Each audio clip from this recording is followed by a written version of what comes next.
You have a fear of being seen and it's holding you back from reaching your goals. Trust me, I know, I used to have the exact same fear and honestly, it kept me stuck for years. In today's video, I'm gonna be sharing 5 practical tips which will help you get over your fear of being seen. Let's just jump straight into tip number 1. Now, this tip is going to require you to be a bit honest with yourself. I want you to ask yourself, do you have a fear of being seen or do you have a fear of being seen as cringe? They're two slightly different things and I'm willing to bet that for a lot of you, it's actually the latter. We've somehow ended up in this world where it feels embarrassing to try.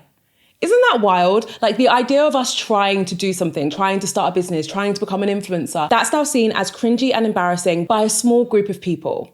That's crazy. The good news is that we don't need to let this small group of people dictate how we show up online, and we don't need to let them hold us back from reaching our goals, right? So for this first tip, I want you to flip the script. Instead of seeing the idea of being cringe as something embarrassing, I want you to start slowly programming that brain of yours to actually see cringe as something positive. Because let's think about what I just said, right? Some people think it's cringe to try. Both of us know that trying to do things, experimenting, trying to reach new goals, none of that stuff is cringe. None of that is embarrassing. In fact, it's actually quite impressive. And honestly, most of the time when someone sees that as cringe, it's because they're projecting. It's because you're trying to do something that they wish that they had the guts to do, right? So let's flip the script and see the word cringe for what it really is, which is actually something positive. Once we flip that switch, start to see the word cringe as something positive and also accept the fact that our cringe phase is actually a rite of passage for every single creator. Mr. Beast uploaded 455 videos before he went viral. Do you not think at some point during that time he saw himself as cringe? The second he went viral though, suddenly he wasn't cringe anymore. I came across this Instagram post which was highlighting the first videos from some of our favorite celebrities and creators. And I feel like it is the perfect example of the fact that we all have to go through our own cringe rite of passage in order for us to get to the point where no one sees us as cringe anymore and we're starting to see results from our content. Before we move on to the next step, I just want to leave you with this thought. When you create your next piece of content, create it as if you're speaking to your future fans rather than your critics. That's going to really help you relax and let go of this fear of being cringe. Tip 2, this one's one of my favorites because it is like heavy on the practical side.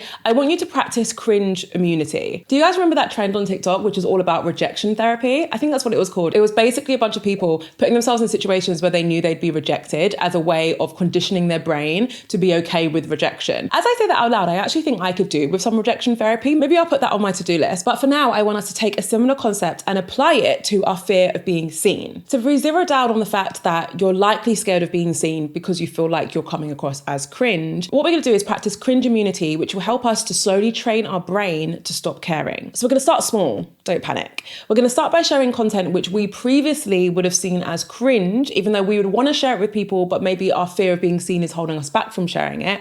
We're going to start by sharing that content on our private stories. Some of you might not need to do this step. It just depends on where on the scale you are when it comes to your fear of being seen. If you're really in the depths of being like, I cannot stand the idea of me sharing the type of content I want to share, then you are going to need to start to this point, right? So add some people to your close friends who you feel comfortable with and start to share the content that you truly want to share on your stories privately to that small group of people. This will help you just get into the habit of actually getting your content out there, even though it's not being seen by the masses. The second step is to start to broaden that net. Maybe you want to start adding more people to your close friends list so that more people are seeing your stories. Maybe you're ready to take the jump and just start sharing that content on your stories to everyone. Notice that I'm still saying stories because stories is a great middle ground to work yourself up to sharing like feed posts and reels that might make you feel cringe or slightly uncomfortable, right? As we all know, stories expire after 24 hours, so it's a really good stepping stone from that perspective. Another way that we can train our brain to get a lot more comfortable with sharing the type of content that we truly want to share is by joining private communities and sharing our content in there. These communities live on a bunch of different platforms. It could be a paid community like my membership, The Collective. It can also live on free community platforms like Facebook, for example. Trying to find a group of people who are into similar things to you and sharing your content with them will also help you train your brain to care less when it comes to you sharing your content with the public. You want to use these tips to slowly work yourself up to the point where you feel comfortable sharing your content with the masses. A pro tip here is to keep note of all of your big, bold, beautiful content ideas that you still feel a bit too scared to create and share. Keep note of them in some form of tracker so that you're able to go back to these as your confidence builds. Tip 3, focus on value and not perfection. This is a huge one that's going to help anyone who has that fear of being seen and showing up online or in front of the camera. For the most most part, people care more about what they gain from your content than from how it looks. This comes back to the conversation that I have so frequently, which is about the value that you provide for your content, right? The value that I'm providing right now is that I'm educating you, hopefully, maybe I'm inspiring you a bit. Your content might be entertaining. Your content might be relatable. Whatever that value is that your audience is getting, that is more important than what your content looks like. For the most part. I have to throw that "for the most part" bit in, that little caveat, because if you're a creator who prides himself on producing content that's like cinema quality, or your content is all about creating high quality content, then you're going to be the anomaly here. You're going to be the type of creator who is going to want to focus on producing super high quality content because what your content looks like is actually wrapped up in your value. But for most people, that isn't the case, right? By the way, this is why I love long form content, because I could never get that caveat out if I was filming this on a 30-second TikTok. If you're stuck when it comes to this value conversation, I want you to think about a few things that might help you. Think about sharing useful advice or personal experiences through your content. People find that valuable because they find it relatable. Also, be honest about your mistakes and show your learning process. This is incredibly endearing, especially if you just share a piece of content which says like, guys, I have a fear of being seen.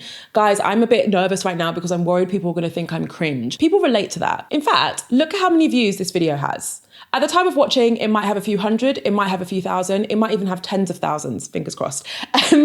That is a clear indication of just how many people have the same fear as you. Just how many people out there who has a fear of being seen, who gets worried about appearing to be cringe online, right? Hundreds, if not thousands of people have the same pain point as you, so talk about that in your content. Lastly, focus on connection rather than flawless presentation. A great example of this is kind of what I'm doing now. I write prompts for my videos. It's literally just a document which has notes of the different points that I want to get across in this video. I write prompts and not scripts because I want to focus on connecting with you guys, on providing value to you guys. I want to focus on that rather than saying specific words in a specific order. That's a great real life example of how I'm focusing on connection rather than flawless presentation. Tip number 4, prepare and plan. This is one of my favorite quotes of all time, and now I've forgotten it. What is it? If you, what is it?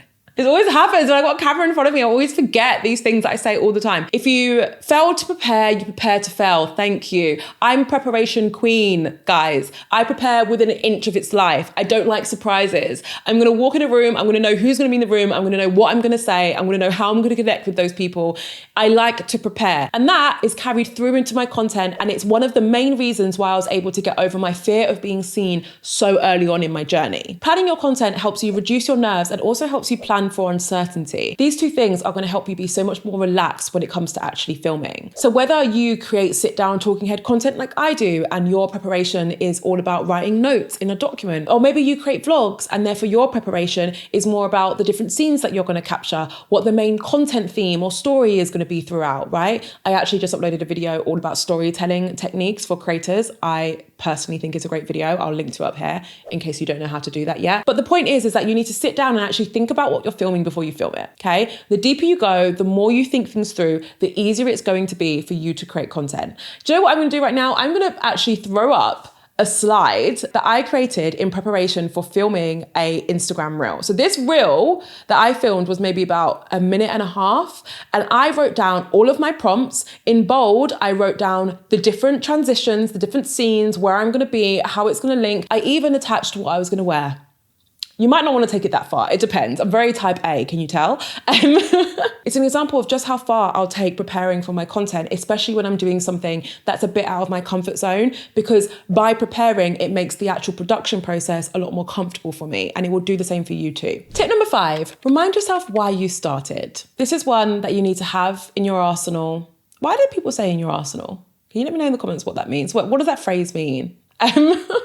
Regardless, this is one that you're going to have in your back pocket for months and months and years to come. It's essentially a tip that you're going to have to use throughout the rest of your content creation career or the rest of your career as a business owner or whatever it is that you do, which requires you to show up and get over your fear of being seen. Your purpose is going to be the thing that's going to get you through all the trials and tribulations of showing up online, but it's especially going to be the thing that gets you through your fear of being seen. When you really nail down what your purpose is, it's going to be very, very difficult for you to ignore that and overlook it when you're getting yourself in a bit of a bind and you're struggling to show up online. The important thing here is that your purpose has to be something that really hits you. It's got to be something which makes you think, oh God, yeah, I've got to get past this. I've got to just film. It can't just be like, oh, I want to make £1,000 for my next video. That's not deep enough. Those are like smaller goals. We're talking about your purpose here, right? And it might not just be one. There might be a few different reasons why you're doing what you're doing. One of the main reasons why I started my YouTube channel was because at the time of me starting, there were very few creators who were Black, female, British,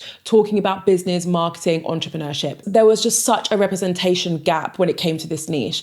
I often think about that purpose when I sit down to create. Like if I'm really not in the mood, I'm struggling, if I'm trying to push myself out of my comfort zone, I will often go back to that and remind myself why it's so important for me to continue showing up and continue to be seen, right? So think about what that purpose is for you that like really hits you in your gut. If you're stuck, ask yourself these questions. Why did you want to start creating content in the first place? I just told you my answer. What's yours? Who are you trying to help? Who are you trying to inspire? Who are you trying to entertain, right? Who are you trying to connect with? Think about them. So when that fear of being seen comes in, it's important to reconnect with that mission and keep it front of mind. And as I said, this is something you're gonna need to repeatedly do because as you go through your journey of being a creator or a business owner, you will constantly be faced with the fear of being seen when you're ready to level up. So when that challenge comes, I want you to revert back to that mission. A quick bonus tip for me, because this is one that really helps push me over the line when I'm struggling personally. And the tip is called choose your heart. Have you guys heard people talk about this before? It's basically when people break down the fact that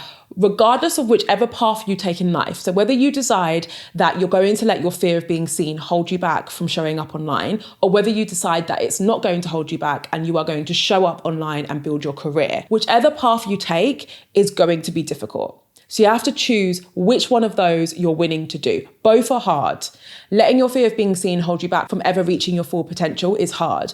Pushing yourself out your comfort zone and putting your fear of being seen aside is also hard. Which hard would you rather experience? I'm willing to bet that I know the answer. Guys, if you found any part of this video valuable, please hit the like button so that more people can see it and more people can get over their fear of being seen. If you feel like hanging around, I recommend watching this video. It's all about the things that creators need to be de-influenced about. So it's these things that we've been told that we need to do for years, which actually aren't true and aren't needed. Super important video for anyone who's hoping to create content online. Thank you so much for watching. As always, I cannot wait to see you in my next video.